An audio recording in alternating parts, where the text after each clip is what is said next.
When looking for a new house, there's always a lot of tips that people throw at you. Check out the location, which way's the sun face during the day, how much light gets into the rooms, how many bathrooms are there, what's the square footage. What they don't tell you often, and this one I think is more important than all the rest, what are the neighbors like? I've had some doozies over the years, but one in particular is driving me up a wall for the dumbest possible reason. The most first world issue you could absolutely imagine. Let's rant about it. Before I go on a little bitch fest, I would appreciate it if you could make your way to the subscribe button and just throw me one, and a like as well if you would like, because I'm trying to grow the channel and I would appreciate any new eyes that I can get on this platform. Okay, let's get into it. I've had a lot of neighbors over the years. I've moved a lot, and a bad neighbor can be a complete nightmare for you. You're in a new home that you love. The community's beautiful. You got friendly people down the road that you know. Sally, how are those azaleas coming in? Nice? You gotta mulch. Mark, that lawn's looking great, sir. Keep it up. It seems like everyone in the neighborhood has their lives pretty figured out except for the person right next door to you. I rented a home years ago where the neighbors were basically the cast from Fast and the Furious Tokyo Drift. They had all these Need for Speed-esque type cars, and they just, I guess, had a mechanic shop right out of their own fucking garage. So there would be 5 or 6 of these cars with every color of the rainbow lit up at night. They're revving those engines. It could have been a chop shop for all I know. Pretty sure that can't be legal to work on cars inside of the house as if it was a business. I don't know. Regardless, it's rude as shit, because they would be working on these things at all hours of the night. Keep in mind, I'm living in Minnesota at the time, maybe one of the worst states to drag race.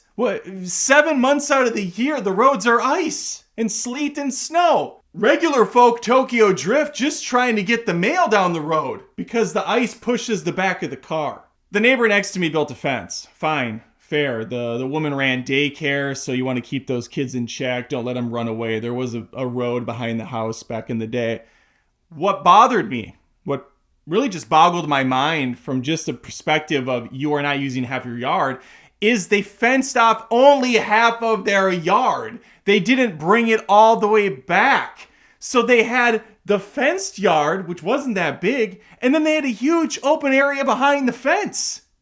What are you doing with that? You wasted all of that land. And it also just kind of looks dumb next to my yard where I have mowed it all the way back, and he is mowing his yard too. What are we doing here? You have all that empty area without a fence, without a cause. It's just nonsense. To make matters dumber, the neighbor on the other side puts a fence in and he goes all the way out. So now we got 2 different fences at different lengths. It looks bad. And they used a different wood material. I got 2 different woods going on.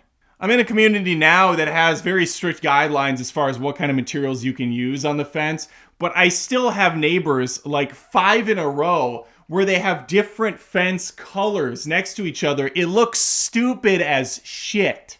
And keep in mind, I haven't even gotten to the thing that's actually bothering me. I'm still building into it. This stuff that I'm talking about right now is actually more important and worse than what I'm gonna get to. That's how stupid my problem is with the neighbor. About 8 years back, I had a house with a neighbor who ran a tarring company, a driveway sealer of sorts. And he kept that sealing machine right in his driveway. This ugly ass big thing with the black tar. It's got these buckets on top. It just looked like shit. And then I had a neighbor a few houses down that thought to himself, you know what? These roads are pretty thin. You know what I should do? I should park my RV outside of it. I should take up most of the working road with this giant fucking monstrosity of an RV. And I'm going to go ahead and just keep it here for several months. Because it's all about me at the end of the day and what's convenient for me. In my current community, it's a very beautiful area. Lots of trees, parks, there's ponds, there's alligators roaming around. They keep to themselves. It's a very nice... I'm not in Minnesota anymore, obviously. South Carolina now. But there's walking paths everywhere, which are great. Unless there's cars parked and blocking them, which some of the neighbors do, and I find that a little bit offensive. I think that that's kind of rude.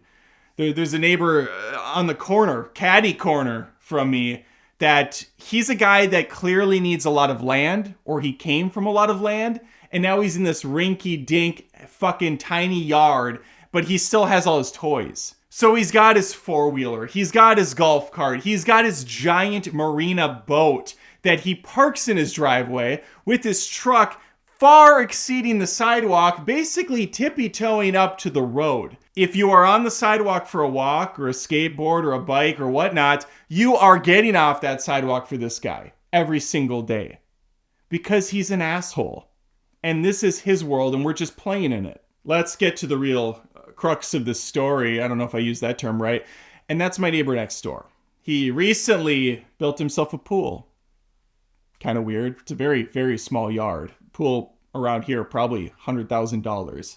Rock slide, looks like a giant turd. It's hideous. It truly is. But I'm happy for him.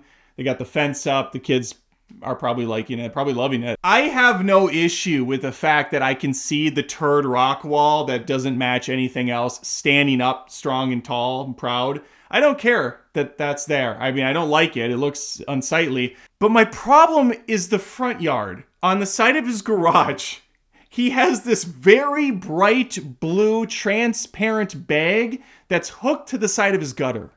And it's been there now for 6 fucking months.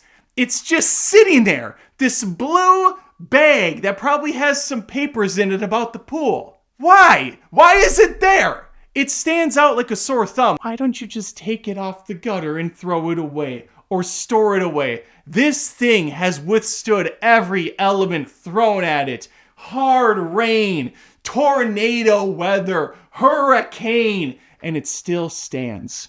It still sits atop that gutter, strong and proud, ready for another week. I've been documenting it. I've been sending photos weekly to some of my buddies saying, hey, bag alert, day 9,000, it's still there. You do not understand how annoying this tiny little fucking bag is to me. Why? I don't know why. It just is. Why can you not move it? Someone's inevitably going to say, Adam, you should just rip it off yourself. Well, that's trespassing, 1. That's damage to his property, 2. And 3, he's got cameras. He's one of those guys that has the Ring camera set up where the range is basically the entirety of the neighborhood. So if you walk even close by his house, it says, warning, beep, beep, beep, danger, beep, beep, beep. You are being recorded. Click, click, click, click, wee-oo, wee-oo, wee-oo, wee-oo. He also has the motion light. So every time I walk outside my backyard to grill, if it gets darker out, a spotlight hits me. Like I'm about to be abducted by aliens. Now, I should say he's a perfectly pleasant guy. But there is a part of me, there's a sick, twisted part of me that wants to take that blue bag and put it over his face and then tie it. And so he's like, I'm like, this is what you did to me. This is what you made me do. Shh, shh, shh. It's okay. It's okay. It's done now. It's done now. And then I just drag him into his pool and walk away. This bag being on the gutter makes my fence problem, the different lengths of fence, seem like such a wonderful time to be alive. Why this bothers me so much, I can't put my penis on it. But it is a problem for me. It's a big problem for me. Little Timmy on his dirt bike going 45 past my house. Yeah, I don't like it. Sure, I want to take a stick and jam it into the spoke. Teach him a lesson. But that bag sticks out like a sore bag. And I hate it. Everybody owning a golf cart and letting their little 7-year-old drive the thing while 2 more of them hang off the back looking at their iPads and they go over bumps and these kids could fly out at any moment and get brain damage. Yeah, that's a problem. I'm not happy about it. But that bag's still over there. That bag is still there. The dog 2 doors down that barks at all hours of the day. I want to kill it. but there's a bag next door that's taking my attention. So I just want to let you know that if you're having a bad day, if things seem like they're stacked against you in your life, just think of old Adam Bear. Waking up with his coffee, going outside, taking in the cool breeze of Anytown, USA, and looking to his left and seeing that fucking blue transparent bag swaying in the wind, saying to me, Adam, you don't control anything in your life. I'm going to be here long after you're dead, and your kids are dead, and their kids are dead. That blue bag will outlast all of us. Anyway, I'm not a big fan of it. Let me know your thoughts on blue bags, or more, I guess specifically, on neighbors. Do you have one that bothers the crap out of you? Does he do or she do something that just drives you up a wall? Let me know in the comments. Please like the video if you had a good time. Please subscribe if you haven't. I'm trying to grow the channel, trying to have some fun here, bring you some entertainment, and hopefully I gave you a laugh or two along the way, and hopefully I see you next time. All right, take care.